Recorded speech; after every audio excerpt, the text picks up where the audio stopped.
njye nkwinginge we igiye koga nguhenda ishenge igiye koga ngushyire igorora we maze wigire hino mwitungire we wacu urabatashye. So we're back with the last part of our conversation. I just want to thank her still for, kuduheza umwanya wo kuza kuganira nawe. Ubu ari mu kazi ariko yatanze umwanya wiwe akansalinga gahunda ziwe kugira ngo tuze tuganire nawe aduheze story yiwe iri very inspiring kandi ishobora gufasha abantu benshi. Jewe yamfashije ndava hano mfite like motivation yo gukora anything that I want to do. Don't let anything stop me. Don't give up on myself. And so this last part aratubwira ibyo akora, ukuntu yabitangije, aho bigeze, araza no kutwereka ahantu akorera afasha abandi bantu kugira ngo ntibakazagire maybe possible ikibazo cy'uburwayi kuko yabigeze. So watubwira muri make ibintu ukora n'ukuntu wabitangiye? Hano hantu tuhakorera turi benshi, sahanje gusa ariko havutse mu gitekerezo cya nyuma y'uburwayi bwanje. Abantu baje mu giterane cy'amashimwe yuko nakize, maze gutanga urugendo amakuru yanje uko narwaye, nasabye abashumba bari bahari kugira ngo bansengere Imana impishurire icyo nasigariye n'iki cyatumye Imana ingaruraho. Muri uwo mwuka numvamo igitekerezo cyo gushaka ukuntu nafasha abandi. Wibutse hari conference twigeze kugira turi kumwe na Dr. Liberal, our cousin, twigisha abantu ukuntu indwara ziza zituzaho, ukuntu tworya tukirinda, ukuntu twakwisuzumisha. Abantu benshi muri audience no muri inbox bagomba kutubwira ngo ko muri abaganga mwatuzaniye ibitaro, noneho tukaza tuza kwisuzumisha mu rurimi rwacu, mu muco wacu, iyo advocacy cyangwa kwivuganira, mukabidufashamo mukabitwigisha. Ni muri urwo rwego havutsemo igitekerezo cyo kugira family practice cyangwa kugira ahantu h'umuganga wa famiye, abo dukunze kwita doctor, family doctor. Nicyo cyatumye dutangira aha hantu turi, dushaka building turayikodesha, dushaka license, dushaka insurance. Unfortunately ntiturabona ama insurance yose, ubu turacafite access ID yonyine, turabona ama insurance yose wenda abantu benshi bafite kugira ngo baze kwivurizamo. Ariko dufite kwizera yuko mu minsi itari myinshi bizakunda. Muri make nibyo. That's amazing. None se mu bantu mufasha ni abantu bameze gute cyangwa mwakira abantu bose batandukanye? Okay. Ariko barengeje imyaka 18. Ntabwo turabona license yo kuvura abana. Muri kuyishakisha y'abana cyangwa mushaka abakuru gusa? Dukunda abana cyane. Abana ama liability yabo nyine kubera ari abana abagoye cyane. Twatekereje ko twotangiza n'abakuru tukagera ahantu hafatika, hanyuma tukazabona gushiramo umuganga w'abana, umuganga w'amenyo, umuganga w'abagore, umuganga umukansela cyangwa umuntu uhugura abantu. Tugira trauma cyangwa ihungabana cyangwa sinzi uko nyobyita mu rurimi rwacu, tutazi cyangwa tudakunze kwemera. Tugira ibintu nk'uku nyahuye na kiriya kibazo cy'uburwayi bungana kuriya, abandi baza bagenda bakareba umuganga ubishinzwe bakamuganiriza, nubwo bitaba gufata imiti, ariko bya bintu bikubabaje ku mutima byaguteye ubwoba ukabiganiriza umuntu ubifitemo umwuga, ufite uwo mwuga akakubwira uko ubyitwaramo. Turizera yuko bizagira uwo bifasha cyangwa bikadufasha twese. Nuko tuvugana, iyi ni therapy nziza cyane, kandi nizere ko hari icyo waba wizemo cyangwa urimo tureba yakwigamo ikintu, nanjye nakwicarana n'ubundi wese counseling ntabwo ari iy'abantu b'abasazi cyangwa bahuye n'ibiyobyabwenge. Ubuzima stress yonyine y'umunsi ku wundi, Yeah. byaba byiza twagiye twicarana tukabwirana Tuganira. ibintu byiza byururutsa imitima. Ibyo biri mu nzozi dufite hano kuri ino clinic ya Humura. Wow, that's good. Eh, Ni izihe serivisi mutanga hano usibye maybe izo wa mentioning, but hari izindi mutanga abantu bashobora kuba bibaza nimba bazibona hano? kugeza ubu ni izo z'umuganga w'ibanze, Mhm, primary doctor Mhm. cyangwa PCP, mhm. na counseling. Na counseling. Mm. Okay. Ni gute abantu bashobora kubareachinga kugira ngo maybe ba signing up cyangwa bafate appointment rendezvous namwe?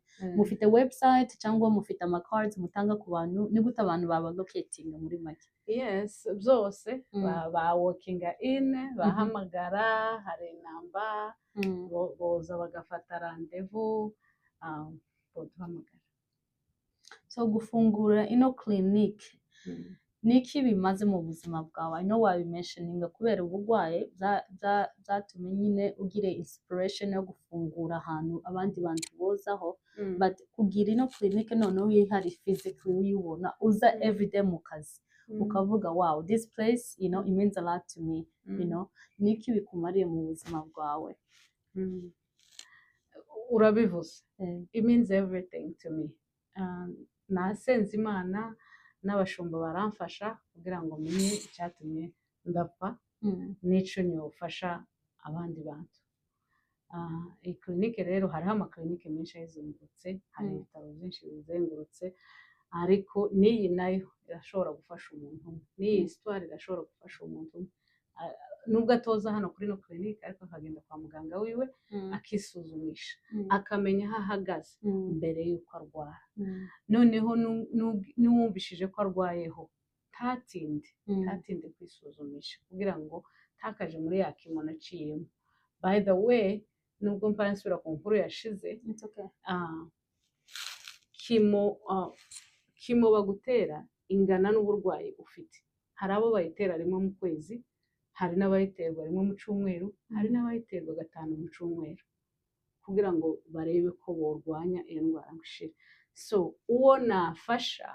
uwo twafasha hano kugira ngo ntakababare ubwo bubabare jewe naciyemo, byaba ari igihembo kirenze icyo tekereza. Yego. None se tuvuze ngo maybe ubona patient aje hano kwisuzumisha mugasanga afite ikibazo, ni mwebwe mumukorera treatment cyangwa mumwohereza kwa muganga wiwe? Abafite undi muganga cyangwa mwebwe wa primary care wiwe ushobora kumukurikirana paka kugeza abonye treatment agomba? Mu busanzwe igituma bita aba primary care family doctor niko mu rugo. Twebwe umuganga wacu ni umugeneralist. Asanzwe ufite ikibazo cy'ukuguru agutuma ku specialist w'ukuguru, ariko agafollowing up. Uribuka ko nagiye muri emergency room bakambwira ngo muganga wawe wa famille niwe uzaguha ibisubizo. Ni ukuvuga nimba mfite ikibazo cya tension barampereza umuspecialist wa tension, bampa umuspecialist w'ibihaha, w'amaso, w'amenyo, ariko ukordona ibikorwa byose ni uyu muganga wa famille, kandi bipfiriye muri famille nyine biba. So tugiye ku concluding nyine conversation yacu, twagize ibihe byiza turi kuganira, kandi I'm very happy ko wamfatiye umwanya wo kumva ikiganiro. So niyihe lesson wize muri ibi bintu byose muri ubuzima bwawe, kuva uva muri Afurika ukaza hano, igihe wageze mu burwayi, ukuntu wazitwayemo watubwiye, naho ugeze ubu ngubu, niyihe lesson overall wigiyemo? Lesson overall is not to give up. Kwihemukira kuruta ibindi no kwivaho wenyine. Ibintu byose bigira iherezo. Mu gihe dushaka gushiraho iherezo, ibihe bibi bigira iherezo, n'ibihe byiza bigira iherezo. Twebwe nitwe dufashe vola y'ubuzima bwacu. Imana niyo ya mbere, ariko Imana idukoresha muri choices zacu. Icigisho kinini nyakuyemo ni ukwishimira ubuzima urimo, ukamenya ko ubwo ufite hari abandi babusenga.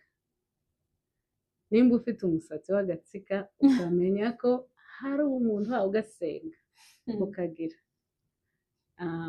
Mu kindi kiganiro tuzaganira importance cyangwa akamaro k'ingohe. Icyo ni icigisho nakuye muri kanseri tutari tuzi, ntarenze jewe. Hanyuma inyigisho nizo kuta giving up, kumenya yuko igihe cyose urimo gishobora kugira iherezo, hakaza ikindi cyiza cyangwa kibi. Not to take for granted what we have, kutafatana agaciro gakeya ibyo dufite, kwivuganira twenyine, kugira intego zo kwifasha kwiteza imbere, ariko kandi no gufasha abantu. Thank you. That's a good lesson to learn. I know you mentioned ko mwigeze kugira seminar wewe na Dr. Liberal. So, do you think yuko uzongera kugira izindi, maybe twitegure kuzaba tuzirimo natwe? Bivana namwe. Nimudutumira, ibyishimo byanje ni ukubona ko hari umuntu, one less person suffering nk'iyo suffering. Umuntu umwe gusa woreka guca mu bibazo naciyemo kubera ubufasha bwacu. So abantu dutegura amaseminar kugira ngo bazaze batwigishe nyine, badukangurira ibintu bitandukanye byashobora kudufasha. So muri aka kanya rero ushobora kutwereka ahantu ukorera, ahantu haku inspiring gufungura doctor's office, aho abantu baza kwipimira for prevention. So if you don't mind, twagukurikira Reception, ariko wenda twatangirira ku muryango.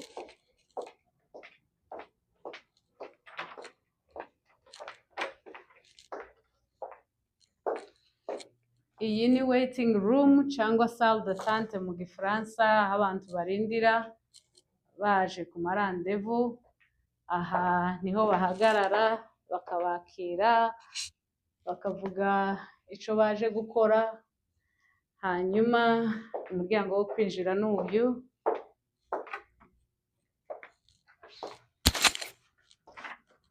Duhereye hano, iyi ni break room cyangwa aho abantu bafatira lunch. Hariho agafirigo, ka microwave, coffee maker, n'udutebe two kwicaraho. Aha naho umudokiteri yicara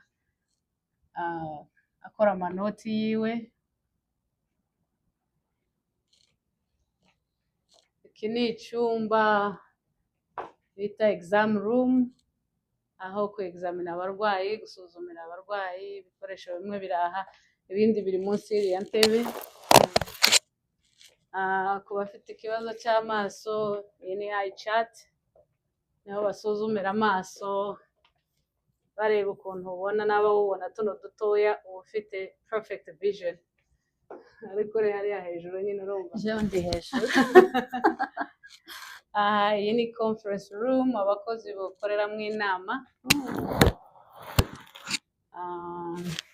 Iri ikinze ni utility room, ni irimo ibikoresho bimwe n'ibindi. Iyi room ni icyumba ni icya medical assistant.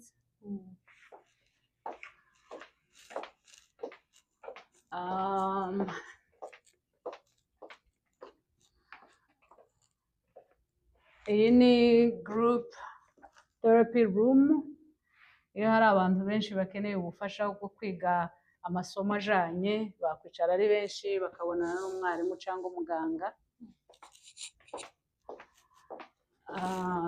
Mu gihe hari umuntu ukeneye one on one cyangwa counseling wenyine atari kumwe n'abandi, araza muri kino cyumba kidafite idirisha, akavuga yiherereye, ari muri privacy yiwe. Wow.